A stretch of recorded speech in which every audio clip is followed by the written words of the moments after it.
안녕하세요. 경제 박살내기 채널의 디슨입니다. 시작하기에 앞서서 이 채널도 운영한 지 벌써 1년이 지났는데요. 작년 10월 대학교 기숙사에서 과연 학벌이 무슨 의미가 있는가 큰 현타를 느끼며 뭐라도 파락 들어보자 싶어 만든 게 이 채널이었습니다. 저는 이 지긋지긋한 대학교 내년 안에 무조건 때려칠 예정입니다. 여기 있어봤자 나에게 득될 게 없거든요.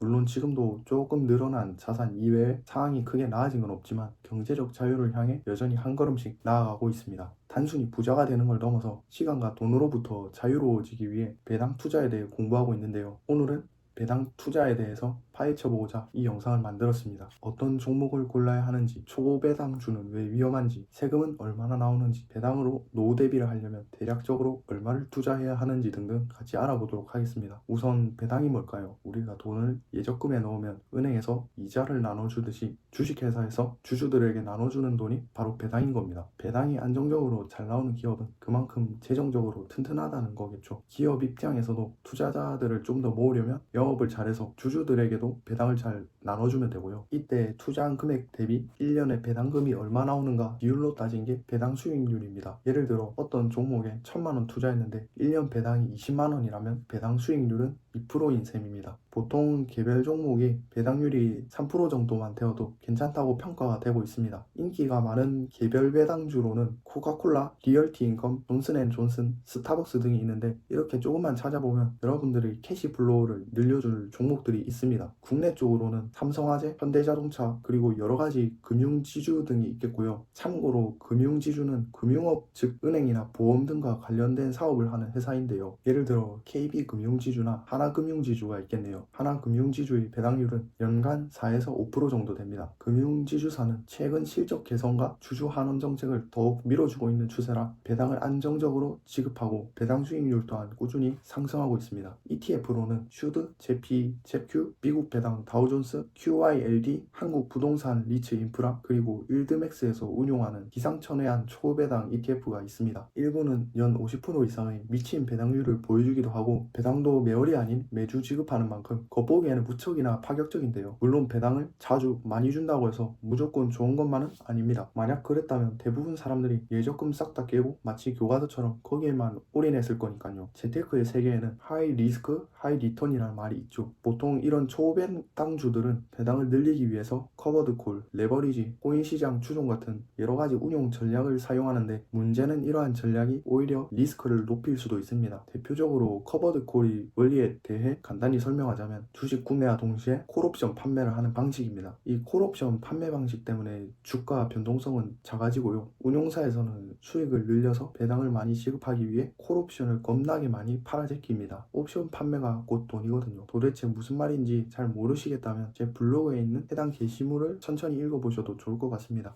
다시 정리하자면 커버드 콜 ETF는 배당이 높고 주가가 잘 오르내리지 않는 특징을 가지고 있다고만 알고 계시면 됩니다. 근데 여기서 의문이 생깁니다. 분명 커버드 콜 ETF는 주가 변동성이 낮다면서요. 똑같은 전략을 쓰는 일부 초배당주들은 주가가 녹아내리던데 그건 왜 그러는 걸까요? 크게 두 가지 이유가 있는데 첫째는 이러한 ETF들은 주로 비트코인이나 변동성이 매우 큰 개별 주식에 초점이 맞춰져 있어서 본주가 조정을 시게 받거나 폭락이 오면 주가도 덩달아서 하락하기 때문이고요. 커버드 콜이라고 해도 주가 하락을 온전히 커버칠 수 있는 데는 한계가 있습니다. 또 하나는 배당락의 존재 때문입니다. 배당락이 뭐냐면 이 사진의 달력으로 예시를 들어보겠습니다. 배당 기준일은 배당을 받기 위한 기준이 되는 날이고 이날의 주가에 따라 배당금이 결정됩니다. 배당 기준일의 전날이 바로 배당락일입니다. 이날에 주식을 사더라도 배당금을 받지 못하게 됩니다. 여기서 락은 잠그다라는 의미로 이날부터 배당을 못 받게 잠근다고 이해하시면 되겠습니다. 배당을 받기 위해서는 최소 배당락일 전날까지는 주식을 매수해야 되겠죠. 사진에서는 9월 4일이 배당락일이니까 9월 3일이 이번 배당을 받기 위한 마지막 매수 기회라고 볼 수 있겠습니다. 만약 9월 3일이 주말이나 공휴일이라면 9월 3일 이전에 가장 가까운 평일까지는 가지고 있어야 하는 거고요. 배당을 노리는 대부분의 초고배당주 투자자들은 배당락일 전날에 매수를 한 뒤 배당 기준일에 곧바로 전량 매도를 때립니다. 그래야 현금이 최대한 짧게 묶이니까요. 그냥 하루 뒤인 배당락일에 파는 건 안 되나? 네, 안 됩니다. 배당 기준일까지 가지는 가지고 있어야 배당 지급 명단에 이름이 올라가기 때문입니다. 어쨌든 우리 집도 팔고 너네 집도 팔고 주식이 시장에 많이 풀리게 되니까 당연히 주가 또한 크게 하락하게 됩니다. 사실 이거는 배당을 지급하는 모든 종목에 해당되는 특징이긴 합니다만 고배당일수록 훨씬 더 두드러지게 나타난다는 거죠. 심지어는 일주일마다 배당을 지급하는 종목도 있는데요. 짧은 배당락 주기로 인해 주가 하락이 더욱 자주 발생하기 때문에 본주가 미친 듯이 올라주지 않는 이상 계속해서 주가가 떨어지는 겁니다. 이래서 본인이 만약 초배당주에 투자할 생각이 있다면 토탈 리턴, 줄여서 TR을 꼭 따져봐야 하는 겁니다. TR이 뭐냐면 1년 동안의 주가 수익률과 배당률을 함께 고려하여 순수익이 얼마인지 나타내는 지표인데요. 예를 들어 1년 배당이 30%인데 한 해 동안 주가가 60% 빠졌다면 TR은 마이너스 30%죠. 30%라는 배당률에 눈이 멀어서 투자했다가 오히려 손해를 보는 셈입니다. 거기다가 배당 소득세와 운용 수수료도 있으니 더 이상 설명 안 해도 아실 거라 생각합니다. 세금 얘기가 나와서 이것도 짚고 넘어가자면 국내 주식은 배당 소득세가 15.4%, 미국 주식은 15%입니다. ISA나 연금저축을 들면 어느 정도 절세를 할 수 있고요. 연간 배당과 이자 소득이 2천만 원을 넘어가면 금융소득 과세 대상이 되고 건보료도 올라갈 수 있는데 너무 복잡해지니까 다음번에 알아보도록 하겠습니다. 이제 저희 주식 투자 현황을 공유드려 보도록 하겠습니다. 저는 무리한 배당을 노리기보단 성장주와 조화를 이루어 최대한 안정적으로 가져가려고 하는데요. 현재 제 포트폴리오도 보여드리겠습니다. 아직 주식 시드가 1,000만 원도 안 되는데 뭔 의미가 있냐고 하실 수도 있겠지만 부자들도 누구나 제로에서부터 시작하는 겁니다. 물론 집안 자체가 금수저인 경우는 제외하고요. 저는 배당주와 성장주를 함께 들고 있으며 연배당은 세전 약 21만원, 배당률은 2%대입니다. 나이가 아직 젊기에 성장주 비율을 좀 더 높게 잡았지만요. 월급 외에 매달 들어오는 현금 흐름도 절실히 필요하다고 느껴서 배당에도 신경을 쓰고 있습니다. 노후 대비를 위해서 월 배당이 얼마씩 들어오게 해야 할까요? 조사 결과 개인 기준 최소 생활비는 월 120만원, 적정 생활비는 대략 월 180만원 수준인데요. 만약 세후 월 150만원을 목표로 잡았다고 치면 1년에는 1,800만원이고 이런저런 세금 고려하여 넉넉하게 세전 연배당 목표치를 2,300만원이라고 칩시다. 배당률이 3%인 경우 원금은 약 7억 6천만원이 필요하고 4%이면 5억 7천만원이 필요합니다. 생각보다 엄청 많은 돈을 투자해야 합니다. 연배당 8%인 채피만 산다고 쳐도 원금 2억 8천만원, 10%인 채큐만 모은다면 2억 3천만원이 필요한 셈이죠. 참 쉽지는 않은 길이지만 그럼에도 포기할 수는 없잖아요. 결론은 배당주에 몇 억 때려받고 매달 나오는 돈 타먹으면 노후 대비 거진 졸업한 겁니다.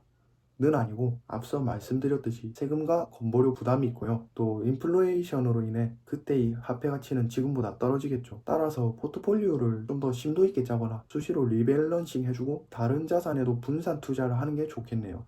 저는 솔직히 배당으로 당장 세후 월 100만원씩만 들어와도 생활 부담이 크게 줄어들고 월 200이면 저 혼자 살아도 무리 없겠다 싶은데요. 일단 제가 받는 배당도 단계적으로 늘려나갈 계획입니다. 오늘도 제 영상 시청해 주셔서 감사드리고 궁금하신 점은 댓글로 언제든 질문해 주시면 되겠습니다.